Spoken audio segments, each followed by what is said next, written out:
ہر طرح کی حمد و ثنا اور تمام تر عظمت و بڑائی صرف اللہ سبحانہ کو زیبا اور لائق ہے، جو سارے جہان کا خالق و مالک، مدبر و متصرف اور منتظم ہے، جو سب پر مہربان، ہر وقت مہربان ہے، جو انصاف کے دن کا مالک بھی ہے۔ اے اللہ، آپ ہی کی ہم سب عبادت کرتے ہیں اور کرتے رہیں گے، اور آپ ہی سے ہم سب مدد مانگتے ہیں اور مانگتے رہیں گے۔ اے اللہ، ہم سب کو اپنی رضا والی جگہ جنت کا سیدھا اور سچا راستہ دکھا کر اس پر چلا دیجئے، یعنی نبیین، صدیقین، شہداء اور صالحین کے راستے پر، جن پر آپ نے اپنا فضل و انعام فرمایا، جو نہ تو عملی کوتاہی کی وجہ سے آپ کے غضب اور غصے کی زد میں آئے، اور نہ ہی علم کی کمی کی بنا پر راستے سے بھٹکے۔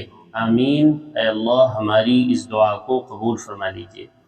درود و سلام نازل ہو تمام انبیاء اکرام پر، خصوصاً آخری نبی محمد صلی اللہ علیہ وآلہ وسلم پر، آپ کی آل اور اصحاب پر۔ اما بعد، فأعوذ باللہ من الشیطان الرجیم، بسم اللہ الرحمن الرحیم۔ الحمد للہ رب العالمین۔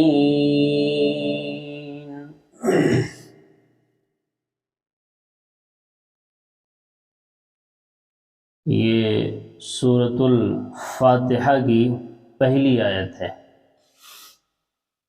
اور اس سورت کے اندر کل 7 آیتیں ہیں۔ الفاتحہ کے معنی آتے ہیں کھلنا۔ اللہم افتح لی ابواب رحمتک، جب ہم لوگ داخل ہوتے ہیں مسجد میں تو دعا پڑھتے ہیں، وہی لفظ بولتے ہیں اللہم افتح لی، اسی سے الفاتحہ، کھلنا۔ جیسے ہی آپ کتاب کھولیں گے تو سب سے پہلے آپ کو یہی نظر آئے گی، اسی لیے سورت کا نام ہے فاتحہ، سب سے پہلے اسی کو لکھا گیا۔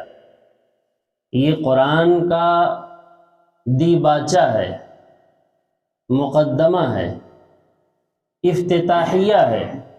بہت سے لوگ دیکھیے کتاب لکھتے ہیں تو ایک مضمون ہوتا ہے افتتاحیہ، شروع کا ایک مضمون، اس میں بتایا جاتا ہے کہ اس میں کیا بیان کیا جائے گا۔ تو افتتاحیہ ہے، شروعات۔ صحیح بات تو یہ ہے کہ پورا قرآن اللہ نے سورہ فاتحہ میں بیان کیا، پھر اسی کی تفصیل ہوتی ہے پورے قرآن۔ دوسرے لفظوں میں یوں کہیں، سورہ فاتحہ دعا ہے اور پورا قرآن اس دعا کی قبولیت ہے، جواب دعا ہے، دعا کا جواب دیا اللہ نے۔ بھئی ہم نے مانگا سورہ فاتحہ میں اہدنا الصراط المستقیم، اللہ ہمیں سیدھا سچا راستہ آپ دکھا دیجئے، اہدنا الصراط المستقیم، صراط الذین انعمت علیہم، نبیوں کا، صدیقین کا، شہداء کا راستہ دکھا دیجئے۔ اور کیا مانگا آخر میں؟ غیر المغضوب علیہم ولا الضالین، اے اللہ جو لوگ عمل کی کوتاہی کی وجہ سے آپ کے غضب کے، غصے کے شکار ہو گئے، ان سے ہمیں بچا لیجیے، یا جو لوگ علم کی کمی کی بنا پر راستہ ہی چھوڑ دیے، راستے سے بھٹک گئے، علم نہیں تھا ان کو، ان سے بھی ہمیں بچا لیجیے۔ تو اللہ تعالیٰ نے پھر سیدھا راستہ بتانا شروع کیا، کہا اے بندے میں نے تیری دعا قبول کر لی، تو بار بار دعا کرتا ہے، مانگتا ہے ہم سے سیدھا راستہ دکھا دیجئے، ہم نے تمہاری دعا قبول کر لی۔ ذالک الکتاب، آگے آ رہا ہے نا، یہ کتاب پوری حاضر ہے ہدایت کے لیے، تمہاری دعا کو جو کوئی ہم نے کیا کر لیا، قبول کر لیا۔ تم نے ہم سے دعا مانگا ہمیں سیدھا راستہ دکھا دے، تو ہم یہ سیدھا راستہ دکھا دے رہے ہیں۔ اب پڑھو تم اس کتاب کو اور سیدھے راستے کو سمجھو۔ ذالک الکتاب، یہ کتاب حاضر ہے، اور کتاب بھی شان کی دے رہا ہوں، لا ریب فیہ، لا ریب کی مہر لگا کے دے رہا ہوں کہ اس کی کسی بھی بات میں کوئی شک اور شبہے کی گنجائش نہیں ہے۔ تمہاری دعا بھی عجیب قبول کی میں نے، ایسی شاندار کتاب دی کہ اس جیسی کائنات میں کوئی کتاب ہی نہیں۔ اور صحیح بات تو یہی ہے کہ اس کائنات میں اس سے بڑی کوئی دولت نہیں ہے، قرآن سے بڑھ کر بھائی کوئی دولت نہیں ہے، نہ کوئی اس سے بڑی کوئی نعمت ہی ہے، اور نہ اس سے زیادہ قیمتی کوئی خزانہ اور سرمایہ ہے اس دنیا کے اندر، کوئی چیز نہیں۔ اور ایک آخری بات قرآن کے سلسلے میں اور بھی سن لیجئے اور اس کو ذہن نشین بھی کر لیجئے کہ نجات کے لیے اتنا قابل اعتماد کسی اور چیز پر قابل اعتماد نجات کا کوئی پروانہ بھی نہیں۔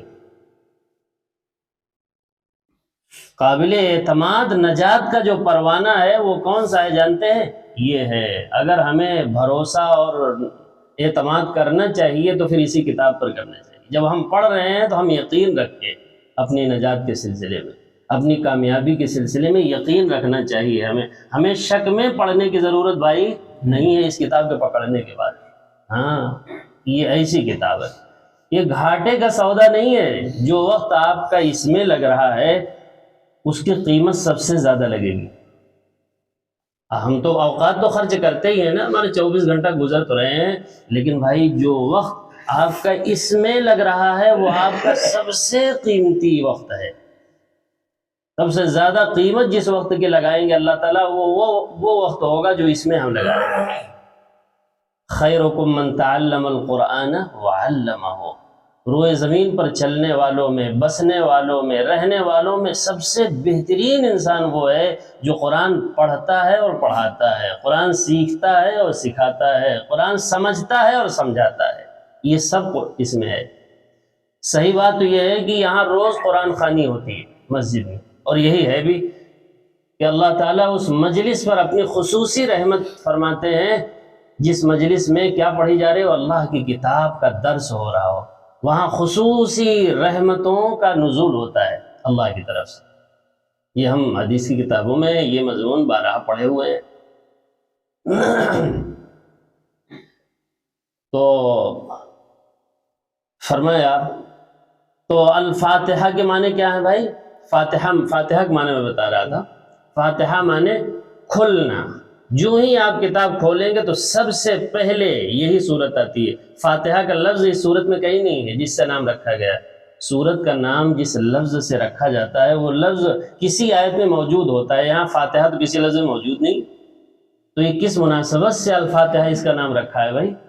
چونکہ کتاب جو ہی کھولیں گے آپ، فاتحہ معنی کھولنا، کھولنا، کھولنا، جیسے ہی کھولیں گے تو سامنے سب سے پہلے جس سے ملاقات ہوگی وہ یہی صورت، سب سے پہلے اسی کو لکھا گیا، اس لیے اس کا نام کیا ہے بھائی؟ فاتحہ۔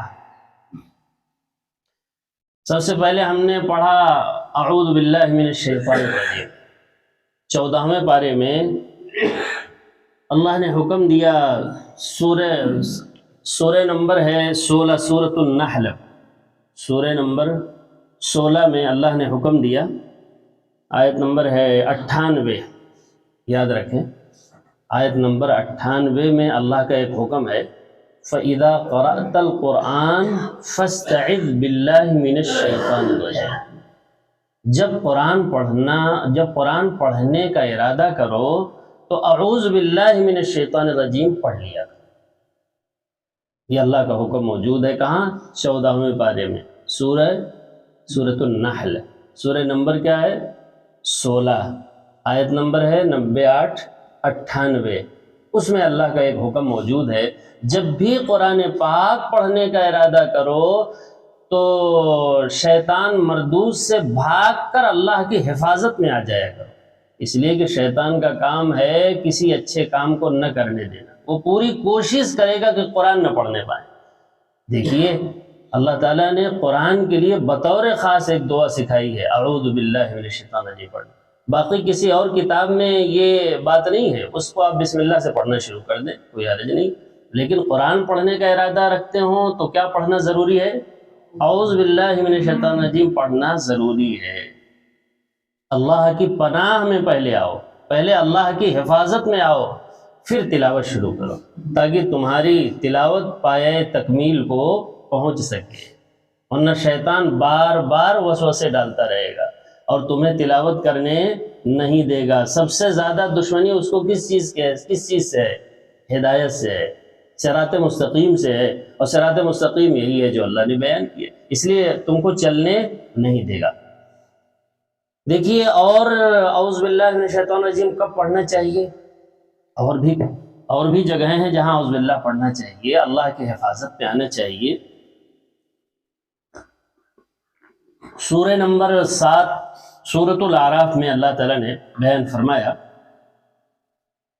اور آیت نمبر ہے 200، سورۃ الاعراف سورہ نمبر 7 اور پارہ نمبر 9 آیت نمبر 200، اس میں اللہ نے فرمایا وَإِمَّا يَنزَغَنَّكَ مِنَ الشَّيْطَانِ نَزْغٌ فَاسْتَعِذْ بِاللَّهِ، جب بھی شیطان وسوسہ ڈالے تمہارے دل میں، برے خیالات ڈالے، الوسواس، اب آپ وہ درس جو آخری درس تھا سورہ ناس کا اس کو ذرا ذہن میں لائیے، الوسواس، وسوسہ ڈالنے والی کتنی مخلوق ہیں بھائی؟ 3 مخلوق ہیں جو انسان کے دل میں وسوسے اور برے خیالات ڈالتے رہتے ہیں۔ کون کون ہیں؟ من الجنت والناس، آخری آیت، جنات ہیں اور کون ہیں؟ انسان۔ شیطان 2 طرح کے ہوتے ہیں، قرآن نے بتایا کہ شیطان 2 طرح کے ہیں، شیاطین الجن والانس، انسانی شیطان اور جناتی شیطان۔ انسانی شیطان انسان کو نظر آتے ہیں، سامنے آتے ہیں اور الٹی سیدھی غلط باتیں ایسی بتائیں گے کہ آپ کا دماغ خراب ہو جائے گا، دل میں برے خیالات آنے شروع ہو جائیں گے، آپ کے جذبات کو بھڑکا دیں گے۔ وہ تو وہ کون ہوتے ہیں؟ جو اچھے خاصے بھلے آپ بیٹھے ہوئے تھے، آپ کو ایک دم سے آ کر ایسی باتیں کر دیا کہ آپ بے چین ہو گئے، سارا سکون آپ کا کیا کر دیا؟ آ کر انہوں نے غارت کر دیا۔ تو یہ ہے شیاطین الانس، یہ انسانی شیطان ہے۔ ان سے بھی پناہ مانگنے کی ضرورت ہے، اے اللہ ان سے، ایسے لوگوں سے بھی ہماری حفاظت فرمائیے۔ سب سے آخری صورت میں یہی تو بیان کیا گیا تھا بھائی، من الجنت والناس، ناس مانے لوگ، یعنی انسانی جو شیطان ہے پھر رہے، جو نظر آتے ہیں ہمیں، اور جناتی شیطان تو نظر نہیں آتے، وہ تو چھپی ہوئی مخلوق ہے نا، وہ ان کا کام بھی کیا ہے؟ الوسواس، دلوں میں برے خیالات ڈالتے رہے۔ اصل مرکز کون ہے؟ دارالحکومت کون ہے؟ دل، وہاں یہ حملہ کرتے ہیں، اور جب وہاں قابو پا جائیں گے تو سارا جسم تو رعایا ہے نا دل کی، دل بادشاہ ہے اور پورا جسم کیا ہے بھائی؟ رعایا ہے۔ آنکھ وہی دیکھے گی جو دل کہے گا، پاؤں وہیں جائے گا جہاں دل کہے گا، اسی لیے نسبت کس کی طرف کرتے ہیں؟ دل کی طرف۔ کہیے بھائی ہمارے ساتھ ذرا چلیے، تو کیا کہیں گے؟ بھائی ہمارا دل نہیں چاہتا۔ بھائی چلنا تو پاؤں کا کام ہے، لیکن حکم کس کا چلتا ہے؟ دل کا۔ تو جو دارالحکومت ہے وہ کون ہے؟ وہ دل ہے۔ تو یہ جو حملے ہوتے ہیں الوسواس کی طرف سے، وسوسہ ڈالنے والے، اور خناس کی طرف سے، وسواس کی طرف سے، وہ دل پر ہوتے ہیں۔ تو ایسی کون مخلوق ہیں؟ کتنی مخلوق تھیں جو دلوں میں وسوسہ ڈالتی ہیں؟ نمبر 1 انسانی شیطان، اور نمبر 2 شیاطین الجن، اور نمبر 3 خود انسان کا اپنا نفس امارہ۔ ایک نفس انسان کا وہ ہوتا ہے جو برائیوں کی طرف ہی ابھارتا ہے۔ 3 نفس قرآن نے بیان کی ہیں، تینوں کی تفصیل آ چکی ہے۔ نفس امارہ جو انسان کو برائیوں کی طرف لے جاتا ہے، اور نفس لوامہ دوسرا نفس ہے جو انسان کو ملامت کرتا ہے کہ تم کیا کر بیٹھے ہو، یہ کیا باتیں کرتے ہو تم، یہ ملامت کرتا رہتا ہے، انسان کی اصلاح کرتا ہے خود، نفس لوامہ۔ اور تیسرا نفس کون ہے؟ نفس مطمئنہ، 30ویں پارے میں جس کا تذکرہ آیا ہوا تھا سورہ فجر کے اندر، نفس مطمئنہ، جو اللہ کی یاد پر، اللہ کے ذکر پر ایک دم مطمئن رہتا ہے، اس کو اطمینان حاصل ہونے لگتا ہے اللہ کے ذکر پر، وہ نفس مطمئنہ ہے۔ تو یہ 3 مخلوق تھیں جو انسانوں کے دلوں کے اندر کیا ڈالتی ہیں بھائی؟ برے خیالات ڈالتی ہیں۔ ان سے بھی حفاظت کیسے طلب کرنا ہے؟ استعاذہ کے ذریعے سے، اعوذ باللہ من الشیطان الرجیم کے ذریعے۔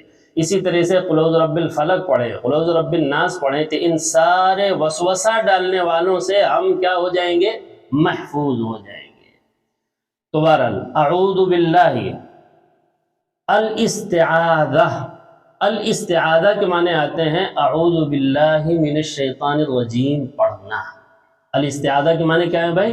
اعوذ باللہ من الشیطان الرجیم پڑھنا۔ من الشیطان، شیطان کے معنی کیا ہیں؟ چونکہ بات چل رہی ہے اعوذ باللہ کی، تو چلیے آج اعوذ باللہ پر گفتگو کر لی جائے، دھیرے دھیرے ہم انشاءاللہ چلیں گے، ایک ایک بات ہے سمجھ لیں۔ شطن یشطن کے معنی آتے ہیں عربی زبان میں بعودا، دور ہو جانا۔ شیطان کے معنی ہم لوگ تو جانتے ہیں کہ ایک مخلوق ہے، صحیح ہے، اللہ کے نافرمان ایک مخلوق ہے جو جناتوں میں سے ہے، جناتوں میں سے ایک پورا کافروں کا جو گروہ ہے، کٹر کافروں کا جو گروہ ہے اسے شیطان کہتے ہیں۔ وہ مومن مسلمان نہیں ہوتے ہیں، وہ کافر ہی ہے، پوری نسل ہی ہوتی ہے۔ جناتوں میں سے مسلمان بھی ہیں، نیک بھی ہیں، برے بھی ہیں، کافر بھی ہیں۔ جو کٹر کافر ہیں، جو انسان کو بہکانے کا ٹھیکہ لے رکھا ہے جنہوں نے، وہ کہلاتے ہیں شیطان، اور ہیں کس میں سے؟ من الجن، کس میں سے؟ کس برادری سے ہیں شیطان؟ جناتوں میں سے۔ تو شطنا کے معنی آتے ہیں بعودہ، دور ہو جانا۔ عربی زبان میں بولا جاتا ہے شطنا داری، میرا گھر دور ہو گیا، شطنا داری، میرا گھر دور ہو گیا۔ چونکہ جب جنات کے وہ قسم جس کو عزازیل کہتے تھے، ابلیس اور شیطان کے نام سے پہلے اس کا نام کیا تھا جانتے ہیں؟ عزازیل۔ عزازیل معنی عزت والا، اللہ نے واقعی میں بہت عزت دی تھی اسے۔ لیکن جب حکم ہوا آدم کے سجدے کا تو سب نے سجدہ کیا، تمام فرشتوں نے، لیکن اس نے سجدہ نہیں کیا، تو اسی دن وہ گویا اللہ کی رحمت سے دور ہو گیا۔ تو دور ہونے کی وجہ سے اس کا نام کیا رکھا گیا؟ شیطان۔ شیطان کے اصل معنی ہے دور ہونا، چونکہ وہ اللہ سے بہت دور چلا گیا، اس لیے اس کا نام کیا پڑ گیا؟ اس وجہ سے شیطان۔ شیطان کے اصلی معنی ہے دور ہونا بھائی، کیونکہ اللہ کی رحمت سے وہ کوسوں دور ہو گیا۔ ابلیس کے معنی ہیں مایوس ہونا۔ ابلیس کے لغت میں جب معنی دیکھیں گے تو وہاں لکھا ہوا ہے ابلیس معنی مایوس ہونا۔ ایک جگہ ہے قرآن میں وَيَوْمَ تَقُومُ السَّاعَةُ يُبْلِسُ الْمُجْرِمُونَ، سورہ روم پارہ 21 میں فرمایا اللہ تعالیٰ نے، جس دن قیامت قائم ہوگی اس دن جو مجرم لوگ ہیں وہ حیران اور ششدر رہ جائیں گے اور ایک دم مایوس ہو جائیں گے، چونکہ وہ تو یقین ہی نہیں کرتے تھے کہ قیامت برحق ہے، دوبارہ اٹھایا جائے گا، حساب و کتاب ہوگا، جنت اور جہنم کا فیصلہ ہوگا۔ جو مجرم ہیں، جو یہاں جرم کر رہے ہیں، وہ یقین رکھتے ہیں بھائی؟ وہ تو یقین ہی نہیں رکھتے، وہ تو اچانک ان کے سامنے آئے گی تو یبلسو، وہ حیران کے حیران رہ جائیں گے، آنکھیں ان کی پھٹی کی پھٹی رہ جائیں گے، ہاں یہ کون اٹھا دیا ہم کو یہاں قبروں سے؟ من بعثنا من مرقدنا، ہم کو ہماری قبروں سے کس نے اٹھا دیا؟ تو کیا کہا جائے گا؟ سورہ یاسین ہی میں ہے نا، ھذا ما وعد الرحمن، ارے بھائی یہی تو رحمان کا وعدہ تھا جو تمام انبیاء کرام بتا رہے تھے، جو تمام کتابوں میں اللہ نے نازل کیا کہ تمہیں دوبارہ اٹھایا جائے گا۔ وصدق المرسلون، اور تمام رسولوں نے سچ بتایا، وہی سچائی ہے جو اللہ نے اٹھا دیا حساب و کتاب کے لیے۔ تو کس پر یہ عرض کر رہا تھا میں؟ وصدق المرسلون، ہاں تو حیران اور ششدر رہ جائیں گے اور آنکھیں ان کی پھٹی کی پھٹی رہ جائیں گی کہ ہم کو کس نے اٹھا دیا، اور پھر کچھ ہی دیر کے بعد ایک دم مایوس ہو جائیں گے کہ ہم گئے کام سے، اور ہم اس زندگی میں کیا ہو گئے بھائی؟ ناکام ہو گئے۔ یبلسو اسی سے ہے ابلیس۔ ابلیس کے معنی کیا ہے؟ مایوس ہونے والا، چونکہ اللہ کی رحمت سے شیطان اور ابلیس کیا ہے؟ بالکل مایوس ہے، اللہ کی رحمت کی کوئی امید اسے نہیں ہے، مایوس ہے، اس لیے اس کا دوسرا نام کیا پڑا؟ ابلیس۔ ابلیس کے اصل معنی کیا ہے؟ مایوس ہونے والا، اللہ کی رحمت سے وہ کیا ہے؟ مایوس ہے۔ اور شیطان کے اصل معنی کیا ہے جو لغت میں ہے؟ معنی دور ہونا، وہ اللہ کی رحمت سے کوسوں دور ہے، اس لیے اس کو شیطان کہتے ہیں، اور مایوس ہونے کی وجہ سے اس کو ابلیس کہتے ہیں۔ آگے کون لفظ ہے؟ الرجیم۔ رجیم کے معنی ہے مردود۔ رجیم کے معنی کیا ہے؟ مردود، جس کو اللہ نے کیا کر دیا ہے؟ گیٹ آؤٹ، راندہ درگاہ، ہمیشہ کے لیے رحمت والی جو جگہ ہے اس سے دور کر دیا، مردود، رد کیا ہوا، ردی کی ٹوکری میں ڈالنے کا جس کو اللہ نے فیصلہ کر دیا۔ ردی کی ٹوکری کون ہے اللہ کے ہاں؟ جہنم، یہ ردی کی ٹوکری ہے، مردود سمجھا رہا ہوں۔ رجیم، رجیم کے معنی ہے ریجیکٹ، مردود، ملعون، یہ سب معنی ہے رجیم کے۔ تو اب ذرا ترجمہ دیکھیں، اعوذ باللہ میں حفاظت میں آتا ہوں۔ اعوذ باللہ، اعوذ مانے میں حفاظت میں آتا ہوں، کس کے؟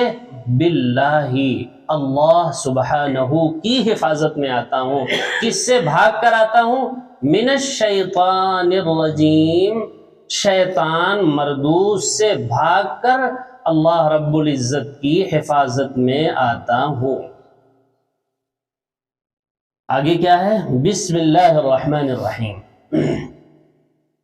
اللہ کے نام سے شروع کرتا ہوں جو بہت مہربان اور سب پر مہربان، ہر وقت مہربان، ہر جگہ مہربان، ہر زمانے میں مہربان ہے۔ یہ پورا ترجمہ ہے۔ دیکھیے رحمان اور رحیم یہ مبالغے کا صیغہ ہے۔ مبالغہ ذرا سمجھ لیں، مہربان، بہت مہربان، بہت ہی مہربان، مہربان یہ مبالغہ نہیں، بہت ہی مہربان یہ مبالغہ ہے، بڑھانا چڑھانا۔ مبالغہ کے معنی کہتے ہیں بھائی آپ مبالغہ کر رہے ہیں، یعنی بہت زیادہ بڑھا چڑھا رہے ہیں۔ تو الرحمن اور رحیم یہ دونوں جو صیغے ہیں، دونوں لفظ ہیں، یہ مبالغے کے ہیں۔ رحمان کے معنی مہربان کے نہیں ہیں، رحمان کے معنی بہت ہی مہربان۔ اس کا ترجمہ خالی اگر یہ کر دے مہربان تو یہ ترجمہ پورا نہیں ہوا ہے۔ اس کے معنی بہت ہی مہربان، سب سے بڑھ کر مہربان، ہر وقت مہربان، ہر جگہ مہربان، ہر زمانے میں مہربان۔ یہ اللہ کی صفت ہے جو ہر وقت مہربان ہے اپنے بندوں پر۔ الرحمن الرحیم۔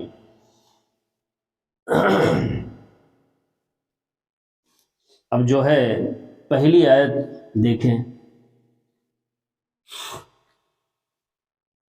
نوح علیہ السلام نے جب کشتی بنائی اور اللہ کا عذاب آیا تو وہاں بھی انہوں نے حکم دیا اپنے لوگوں کو، وقالا، نوح علیہ السلام نے کہا ارکبوا فیہا بسم اللہ مجریہا ومرساہا۔ اپنے لوگوں کو، جو لوگ ایمان لائے ہوئے تھے 80-82 لوگ، ان کو حکم دیتے ہوئے فرمایا کہ اے ایمان والو تم اب اس کشتی میں بسم اللہ کہہ کر سوار ہو جاؤ۔ دیکھیے بسم اللہ کوئی یہی حکم نہیں ہے، سب سے پہلے پیغمبر جن کو شرک سے روکنے کے لیے مبعوث کیا گیا تھا وہ کون سے پیغمبر تھے؟ نوح علیہ السلام۔ ان کو بھی یہی حکم دیا کہ جب کشتی میں سوار ہونا تو کیا پڑھ کر سوار ہونا؟ بسم اللہ مجریہا ومرساہا، اللہ ہی کے نام سے یہ کشتی جاری ہوگی۔ مجراہا ہے وہ اس کی قرات، کئی قرات ہے، مجراہا بھی ہے، مجریہا بھی ہے، مجریہ بھی، کئی قرات ہے۔ مجریہا اسی اللہ کے نام سے جاری بھی ہوگی، یہ کشتی چلے گی بھی، ومرساہا اور رکے گی بھی، جہاں اس کو رکنا ہوگا رکے گی بھی کس کے نام سے؟ یہ اللہ کے نام سے۔ اور یہ چلے گی بھی کب؟ جب تم پڑھو گے بسم اللہ، تب یہ جاری ہو جائے گی۔ سبحان اللہ وبحمدہ۔ تو یہ بسم اللہ جو ہے، یہ بسم اللہ کی تعلیم بہت شروع سے ہے، پہلے سے ہے۔ اسی طریقے سے دیکھیے سلیمان علیہ السلام نے ملکہ بلقیس، ایک عورت تھی نا سبا کے اندر، قوم سبا کی بادشاہ تھی ایک عورت، جس کو سلیمان علیہ السلام نے خط لکھا۔ اور کیا خط لکھا؟ انہو من سلیمان، بہت دلچسپ قصہ ہے۔ انہو من سلیمان، سلیمان علیہ السلام نے اس کو خط لکھا، بادشاہ ہے، عورت ہے، یہ خط ہے سلیمان کی طرف سے، اور آگے لکھا وَإِنَّهُ بِسْمِ اللَّهِ الرَّحْمَنِ الرَّحِيمِ۔ پوری بسم اللہ جو ہے انہوں نے لکھی سلیمان علیہ السلام نے، اور یقیناً یہ خط شروع ہوتا ہے اللہ کے نام سے جو بہت مہربان ہے اور سب پر مہربان ہے اور ہر وقت مہربان ہے۔ اور آگے ایک لفظ اور لکھا، اللہ تعالی علیہ وَأْتُونِي مُسْلِمِينَ، مجھ پر سرکشی دکھانے کی کوشش نہ کرنا اور مقابلے کی ہمت مت کرنا مجھ سے۔ سلیمان علیہ السلام خط لکھے ہیں اس کو، اللہ تعالی علیہ کیا کرنا ہے؟ وَأْتُونِي مُسْلِمِينَ، فرما بردار بن کر میرے پاس حاضر ہو جاؤ، بس خیریت تمہاری اسی میں ہے۔ یہ خط لکھ رہے ہیں سلیمان علیہ السلام۔ چنانچہ وہ جیسے خط پایا تو اس نے مشورہ کیا اپنے لوگوں سے، بہت دلچسپ واقعہ ہے سورہ نمل پارہ 19 میں۔ تو انہوں نے کہا ارے آپ بس ہمیں حکم دیں، ہم تو بالکل تیار ہیں لڑنے مرنے کے لیے، آپ حکم دیں۔ فوجوں نے کہا، جو فوج تھی اس ملکہ بلقیس کی، اس نے کہا کہ ہم تو بالکل تیار ہیں لڑنے کے لیے، آپ حکم تو دیں۔ کہا نہیں، یہ وہ خط نہیں ہے جہاں سے خط آئے ہیں، معمولی خط ہمیں نہیں معلوم ہوتا ہے، ہم عافیت اسی میں سمجھ رہے ہیں کہ جو اس میں کہا گیا ہے اس پر ہم عمل کریں۔ چنانچہ وہ وہاں سے چل پڑی، اور اس کے آنے سے پہلے ہی سلیمان علیہ السلام نے اس کے پورے تخت کو اپنے پاس منگا لیا۔ وہ قصہ تو وہاں ہے، مجھے اتنا ہی سنانا تھا کہ وہ اس خط میں بھی کیا تھا؟ بسم اللہ الرحمن الرحیم، اس خط میں بھی یہی تھا۔ اور محمد صلی اللہ علیہ وسلم کو بھی حکم ہوا اقرأ بسم ربک الذی خلق، اے پیغمبر لوگوں کو جو کچھ بھی بتائیے اور پڑھائیے تو اللہ کا نام لے کر بتائیے، بسم اللہ پڑھ کر، اقرأ بسم ربک الذی خلق، اپنے اس پاک پروردگار کے نام سے، اس کے نام سے ابتدا کیجیے جو کچھ بھی کریے، جس نے سب کچھ پیدا کیا، خلق الذی خلق۔ اب انشاءاللہ کل سورہ فاتحہ کی جو پہلی آیت ہے اس پر انشاءاللہ گفتگو کریں گے، آج اتنا کافی ہے۔ آج تاریخ کون سی ہے؟ آج بروز اتوار 12 نومبر 2023 کو الحمدللہ دوسرا دور شروع ہو رہا ہے۔ اللہ تعالیٰ سے دعا ہے کہ قرآنی باتوں کو پوری توجہ کے ساتھ سننے کی، سمجھنے کی اور پھر اس پر اخلاص کے ساتھ عمل کرنے کی توفیق عطا فرمائے۔ جب تک زندہ رکھے صحیح ایمان صحیح اسلام پر زندہ رکھے، جب موت آئے تو صحیح ایمان صحیح اسلام پر موت آئے۔ سبحان ربک رب العزت عما یصفون وسلام علی المرسلین والحمد للہ رب العالمین۔